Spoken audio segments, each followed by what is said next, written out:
कहानी किसान का धैर्य। एक समय की बात है। एक किसान था जिसके पास एक घोड़ा था। वो अपने इस घोड़े से बहुत प्यार करता था। उसे अपने घोड़े पर बहुत गर्व था जो किसान की कमाई का जरिया भी था। अपनी इस कमाई से किसान अपने परिवार का पेट भरता था। लेकिन एक दिन वह घोड़ा भाग गया। उसके भागने के बाद समाज के लोग और उस किसान के पड़ोसी उसके पास आकर उससे कहने लगे, हे भगवान, तुम्हारा घोड़ा जिस पर तुम्हें बहुत घमंड था वह तो भाग गया। उसको सांत्वना देने लगे कि उसके साथ बहुत बुरा हुआ। लेकिन किसान ने उसका जवाब बहुत ही सहजता से देते हुए कहा, हाँ, बहुत बुरा हुआ। फिर अगले दिन घोड़ा वापस आ गया। लेकिन सिर्फ घोड़ा वापस नहीं आया बल्कि वह अपने साथ 3 जंगली घोड़े भी लाया।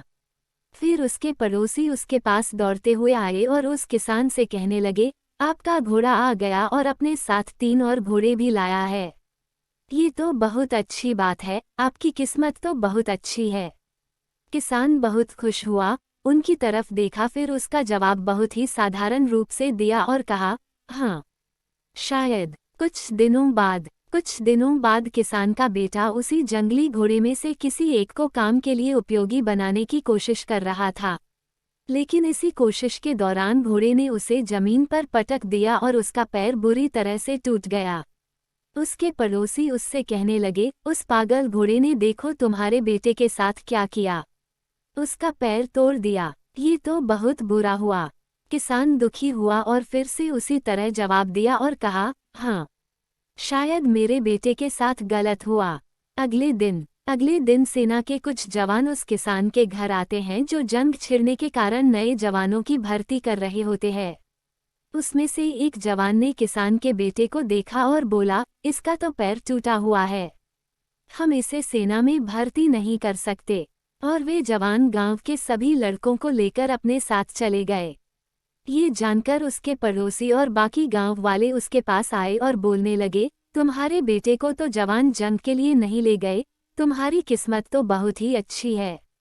इस आखिरी बार भी किसान ने फिर से बड़ी सहजता से कहा, हाँ, शायद। कहानी की प्रेरक बातें। इस कहानी से हमें ये प्रेरणा मिलती है कि हमारे लिए चीज़ों को नकारात्मक ढंग से सोचने में ज़रा भी समय नहीं लगता है। जब भी कुछ हमारे अनुकूल नहीं होता तो हम उसे बुरा ही समझते। लेकिन सच बात तो यह है कि कोई नहीं जानता कि जो साथ घटा है वह बुरा है या अच्छा। इस कहानी में भी किसान के भावों में परिवर्तन परिस्थितियों के कारण होता है।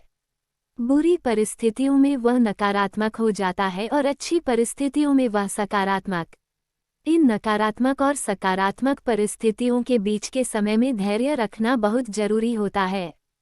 क्या आप वाकई में ये बता सकते हैं कि हमारे साथ जो घट रहा है वो गलत है या सही, बिना ये जाने कि भविष्य में उसका क्या प्रभाव पड़ेगा हम पर या हमारे जीवन पर? मुझे लगता है आपका जवाब होगा नहीं। हमारे समाज में, हमारे देश में ऐसे बहुत से महान लोग हैं जो अपने जीवन में असफल हुए, हारे, अनेक बड़ी बड़ी बीमारियों से लड़े, किंतु उन्होंने कभी भी अपना धैर्य नहीं खोया और न ही हार माने। यही आगे चलकर बड़े प्रसिद्ध हुए, सफलता के मुकाम पर पहुँचे और महान बने। हमारे बड़े बुजुर्ग सही ही कह गए हैं कि जो होता है अच्छे के लिए ही होता है। ये छोटी सी लाइन हमें बहुत कुछ सिखा जाती है और ये बात हमें कभी नहीं भूलनी चाहिए।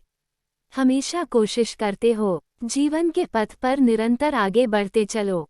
आपको बस ये करना है, 1. किसी बात को लेकर ज़्यादा परेशान नहीं होना है। 2. अपने आप को शांत रखना है। 3. अपने काम से काम रखना है। 4. अपने सुझाव और सवाल मुझे YouTube पर कमेंट करके बताइए जिससे कि इसमें अगले वीडियो में आपके लिए और बेहतर कर सकूं।